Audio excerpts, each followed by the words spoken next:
Hello student, wifi study NEET 20 पर Anshul Chaudhary sir आपको chemistry discuss करेंगे, जिसमें जेई मेन के पेपर का लेवल बताएंगे कि किस टाइप से क्वेश्चंस जेई मेन में आ रहे हैं और हमें कैसे अटैम्प्ट करने हैं और नीट की स्ट्रेटजी क्या रहेगी। स्टार्ट करें sir. Hello students, good evening. Myself Anshul Chaudhary. और जैसा कि अपने वाईफाई नीट स्टडी चैनल पे एक सीरीज चल रही है जेई मेन क्वेश्चंस की। अभी इससे पहले वीडियो आया होगा हरिओम सर का, उन्होंने फिजिक्स की वो क्वेश्चन सॉल्व करवाए होंगे। वैसे ही आज हम देख रहे हैं कि बहुत ज़्यादा लेवल गिर रहा है जेई मेन और नीट दोनों का ही। अगर जेई मेन में भी अगर इजी बहुत ज़्यादा इजी क्वेश्चन हो रहे हैं तो नीट तो आप मानो कि बिल्कुल हवा आएगी। तो चलो स्टार्ट करते हैं। एक एक क्वेश्चन मैं आपको बता देता हूँ, जैसे कि कैसे कैसे क्वेश्चन आ रहे हैं। एक नॉर्मल से थ्योरेटिकल क्वेश्चन से एक तो बहुत ज़्यादा आ रहे हैं। हम 24 फेब का पेपर जो मॉर्निंग शिफ्ट है उसका पेपर सॉल्व कर रहे हैं। तो इसमें जैसे कि क्वेश्चन है कि अच्छा सा क्वेश्चन ले लेते हैं, जैसे कि एसिडिक स्ट्रेंथ का ऑर्डर पूछ लिया। इसमें एसिडिक स्ट्रेंथ का ऑर्डर पूछा है और जो ये दे रखा है हमें फिनॉल दे रखी है, एक हमें बेंजोइक एसिड दे रखा है, एक हमें मिथाइल बेंजोइक एसिड दे रखा है और एक nitro group with benzoic acid दे रखा है। और इसके अंदर हमारे को एसिडिक स्ट्रेंथ का ऑर्डर पूछा है। तो इसमें क्या है कि अब सीधा सा कंसेप्ट, जिसको एक लाइन याद है कि दान करेगा परेशान करेगा, दान करेगा परेशान करेगा, और इसमें एसिडिक स्ट्रेंथ कम करेगा और बेसिक स्ट्रेंथ ज़्यादा करेगा। बस ये लाइन आप रट के रखो तो आपकी एसिडिक स्ट्रेंथ पूरी इसी पे निपट जाएगी। तो अब इसमें क्या है कि दान करेगा मतलब जो डोनर ग्रुप है। अब डोनर कौन होते हैं? जो या तो प्लस आई होगा या प्लस एच होगा या प्लस आर होगा। तो आप इसमें देख पा रहे हो कि ये प्लस एच ग्रुप है, ठीक है। तो इससे देखते हैं कि ये दान कर रहा है, यानी मतलब ये डोनेट कर रहा है, और डोनेट करेगा मतलब परेशान करेगा, तो इसकी एसिडिक स्ट्रेंथ क्या कर देगा? ये कम कर देगा। वैसे ही इसका उल्टा भी होगा, जो दान नहीं, जो खींच रहा हो, जो ले रहा हो, जैसे कि नाइट्रो ग्रुप है तो इसका minus M group, minus M होता ही है, माइनस एम इफेक्ट होता है इसका। तो माइनस एम इफेक्ट होने के कारण ये इसके पास विड्रॉइंग का काम करेगा, और विड्रॉइंग का काम करने से इसकी एसिडिक स्ट्रेंथ को ये बढ़ा देगा, ठीक है। और ये तो जनरल आपका बेंजोइक एसिड है ही।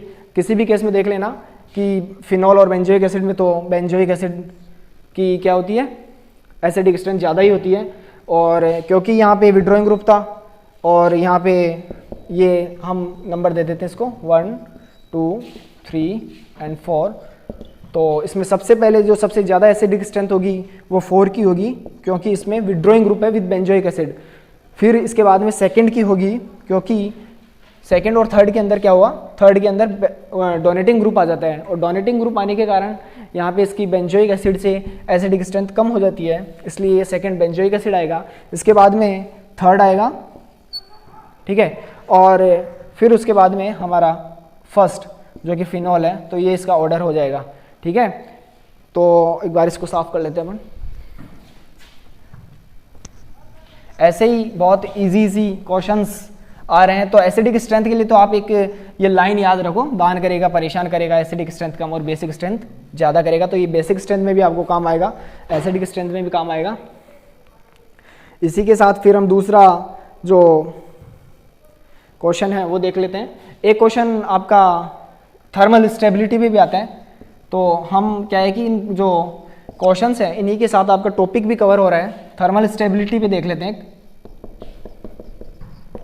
थर्मल स्टेबिलिटी पे भी उन्होंने क्वेश्चन पूछा, और अगर जिसको कंसेप्ट आता है तो वो थर्मल स्टेबिलिटी भी नहीं छोड़ेगा उससे, ठीक है। तो क्वेश्चन कुछ ऐसा था कि जैसे कि मान लो आप, एक बार आपको रियल क्वेश्चन ही बता देते हैं।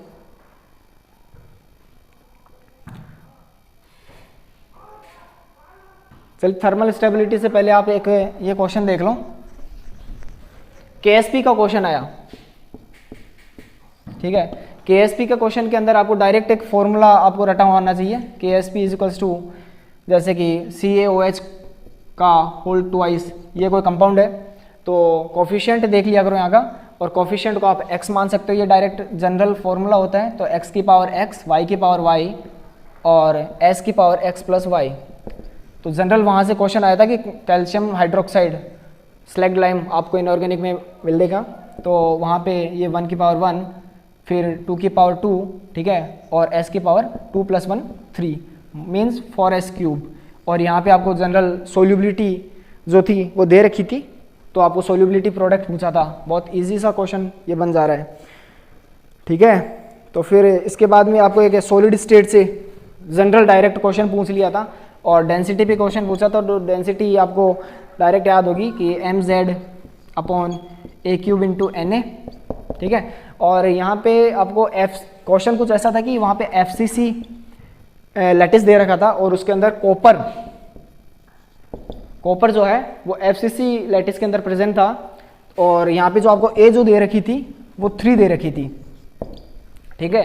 तो अब आप इसके अकॉर्डिंग देखोगे तो डेंसिटी का डायरेक्ट जनरल फॉर्मूला लगाओ आप कि कॉपर 63.3 इसका मास आप रखोगे। FCC के लिए Z की वैल्यू 4 होती है, ठीक है। A³ A से आप से निकालोगे तो 27 आ जाएगा, और Na की वैल्यू 6 × 10⁻23। तो यहाँ से आप डेंसिटी इजी वे में निकाल दोगे, ठीक है। फिर बहुत इजी क्वेश्चंस पूछे जा रहे हैं जेई मेंस के अंदर, और वैसा ही कुछ नीट के अंदर भी पूछा जाएगा अब, तो आपको घबराने की ज़रूरत नहीं है। बेसिक क्वेश्चंस, जैसे कि एक क्वेश्चन आ गया था कार्बिलमाइन पे भी क्वेश्चन आया है, ठीक है। कार्बिलमाइन रिएक्शन जनरल रिएक्शंस हैं, आप ये 2-4 जो नेम रिएक्शंस है कि हाफमान ब्रोमोमाइड रिएक्शन है, गैटरमैन एल्डिहाइड सिंथेसिस रिएक्शन है, गैटरमैन कोच रिएक्शन है, कार्बिलमाइन रिएक्शन है, एल्डोल कंडेंसेशन रिएक्शन है। तो ये तो आप बिल्कुल रट के जाओ, ठीक है। तो कार्बिलमाइन पे भी क्वेश्चन पूछा है डायरेक्ट कि कौन सा जो होता है कार्बिलमाइन, और यहाँ पे तो नाम ही पहुँच लिया शायद कि कुछ कार्बिलमाइन रिएक्शन आपको वैसे मालूम होगा कि ये प्राइमरी अमाइन जो होता है वो शो करता है, ठीक है। तो कार्बिलमाइन प्राइमरी अमाइन शो करता है, और यहाँ पे आपको दिखा रखा होगा कि CHCl3 + 3 KOH। याद रखना, एक बार एग्जाम के अंदर ये KOH का मॉल भी पूछ लिया था, ठीक है। तो ये कार्बिलमाइन की बात होती है। इसके साथ एक बार आगे देखते हैं हम, सॉलिड स्टेट से ये क्वेश्चन हो जाता है डेंसिटी का। और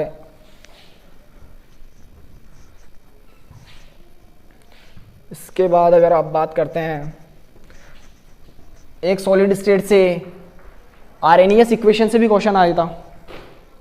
आरएनएस इक्वेशन वही K2/K1 = EA/R 1/T1 - 1/T2। इस पे भी क्वेश्चन आया था डायरेक्ट, यहाँ पे आप 2.303 R कर सकते हो, तो इस पे भी डायरेक्ट क्वेश्चन आया था। फिर इसके बाद में आप देखो तो एक ज़्यादातर थ्योरी के क्वेश्चन आए थे। तो आप बात करो यहाँ पे कि एक क्वेश्चन तो जनरल क्वेश्चन था कि कौन से जो 4 नाम दे रखे थे, और उसमें पूछा कि COOH कौन से में प्रेजेंट होगा और COOH कौन से में प्रेजेंट नहीं होगा। उसमें एक तो ऑप्शन में था benzoic acid, sorbic acid, sulphonic acid. Sulphonic acid अगर आप ऑर्गेनिक स्टार्ट भी करते हो तो सल्फोनिक एसिड तो आप सबसे पहले पढ़ते ही होंगे। तो उसमें सल्फोनिक एसिड में आपको शायद SO3H ग्रुप मिलता होगा, COOH नहीं मिलता होगा, तो डायरेक्ट आंसर उसका चला जाएगा।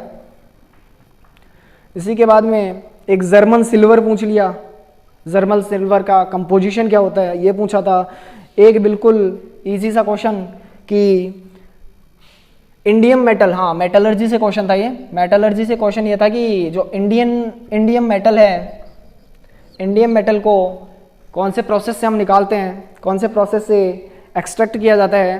तो उसमें 4 ऑप्शंस दे रखे हैं इसमें, वॉन आर्कल, लिक्वेशन और जॉन रिफाइनिंग, और एक ऑप्शन दे रखा है वेपर फेज रिफाइनिंग।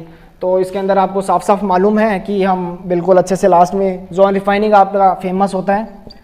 ये तो फेमस क्वेश्चंस में से है, जॉन रिफाइनिंग क्वेश्चन हुआ, जॉन रिफाइनिंग हुआ और वॉन आर्कल हुआ। ये तो हम जाते वक्त भी रट के जाते हैं एक बार तो जॉन रिफाइनिंग में आपको मालूम होगा कि इम्प्योरिटीज़ वो किया होगा कभी।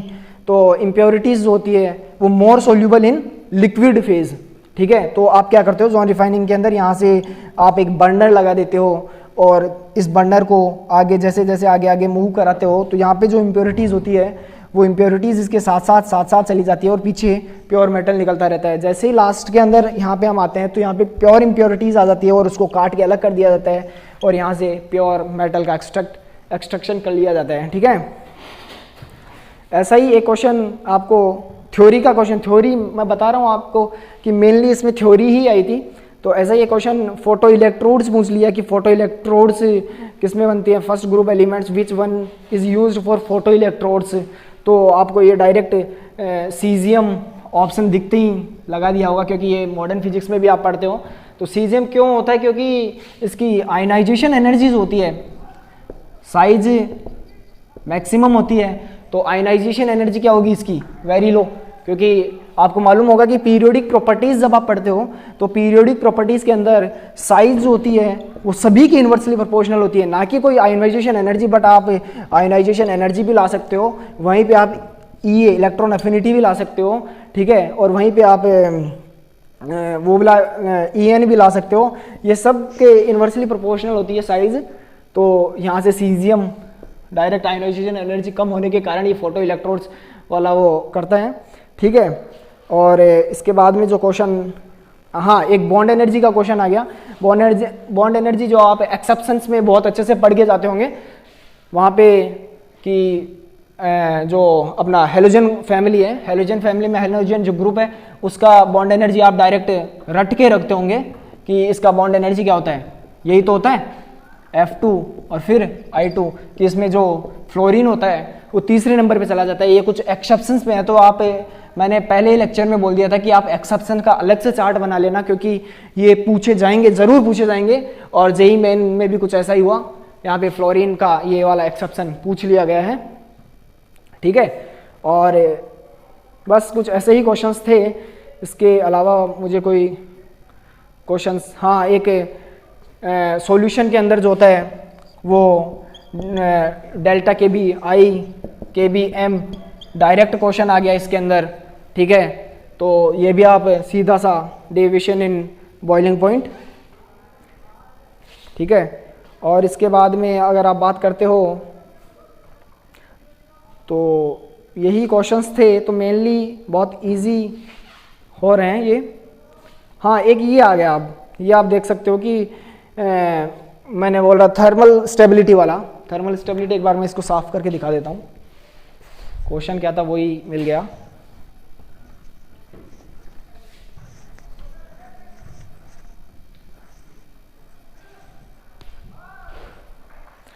थर्मल स्टेबिलिटी में आपको क्वेश्चन दे रखा था कि BaCO3 कैल्शियम कार्बोनेट, ठीक है, और स्ट्रोंशियम कार्बोनेट और मैग्नीशियम कार्बोनेट के अंदर आपको क्या पूछिए, थर्मल स्टेबिलिटी पूछिए। तो थर्मल स्टेबिलिटी का आपको डायरेक्ट एक रट लो, एक लाइन मैं बता रहा हूँ वो रट लो कि थर्मल स्टेबिलिटी आपको जब भी पूछी जाए तो आपको क्या करना है कि साइज के, अगर ये जैसे इसमें एटम देखते हैं तो एक कैल्शियम एटम है, एक कार्बन एटम है और एक ऑक्सीजन एटम है, मीन्स मोर देन 2 एटम है इसमें, मोर देन 2 एटम है। तो आप लिखो कि मोर देन 2 एटम जिसमें भी होंगे उसके लिए साइज के प्रोपोर्शनल होगी थर्मल स्टेबिलिटी। क्या होगी, साइज के प्रोपोर्शनल होगी थर्मल स्टेबिलिटी। और अगर 2 ही एटम है, यहाँ पे अगर 3 एटम ना हो के 2 ही एटम होते, जैसे कि आपको NaI KI उसमें देख लेते हैं, तो अगर ओनली 2 एटम्स आर प्रेजेंट तो वहाँ पे आप थर्मल स्टेबिलिटी को इन्वर्सली प्रोपोर्शनल टू साइज भी कर सकते हो, नहीं करना ही है। Thermal stability is inversely proportional to size for only 2 atoms, ठीक है। और ये ऑर्डर होंगे, और ये डायरेक्ट ऑर्डर, अगर जिसको ये लाइन याद थी तो ये डायरेक्ट ऑर्डर था। तो ये इसका ओवरऑल अगर हम देखते हैं तो एसिडिक स्ट्रेंथ में दान करेगा, परेशान करेगा, एसिडिक स्ट्रेंथ कम और बेसिक स्ट्रेंथ ज़्यादा करेगा। ये लाइन आपको रटनी है, साइज का थर्मल स्टेबिलिटी। एक्सेप्शन वाला जो एनर्जी का क्वेश्चन था F2 भी, वो F2 जो तीसरे नंबर पर आ रहा था, तो ये, और सीजियम वाला जो आयनाइजेशन एनर्जी कम थी, सीजियम साइज का कॉन्सेप्ट था। IKBM वाला सॉल्यूशन का क्वेश्चन और RNAS इक्वेशन का डायरेक्ट क्वेश्चन था। बिल्कुल इजी क्वेश्चन आ रहे हैं और ऐसे क्वेश्चन आ रहे हैं कि जो आप रोजाना पढ़ते हो तो इजीली हो जाएगा। तो गाइज इस चैनल पे आपको ऐसी ही कुछ वीडियोस आगे भी अपलोड होती रहेगी अभी, और इसके साथ साथ ट्रिक भी मिलेगी जैसे कि आज भी मिल रही है, और फिजिक्स की भी, केमिस्ट्री की भी और बायो की भी, आपको तीनों की पैरेलल ये क्लासेस चलेगी। तो चैनल को अगर सब्सक्राइब नहीं किया है तो सब्सक्राइब कर लेना, वाईफाई स्टडी नीट 20 के नाम से चैनल हमारा, ठीक है। तो all the best for your NEET exam preparation. Thank you.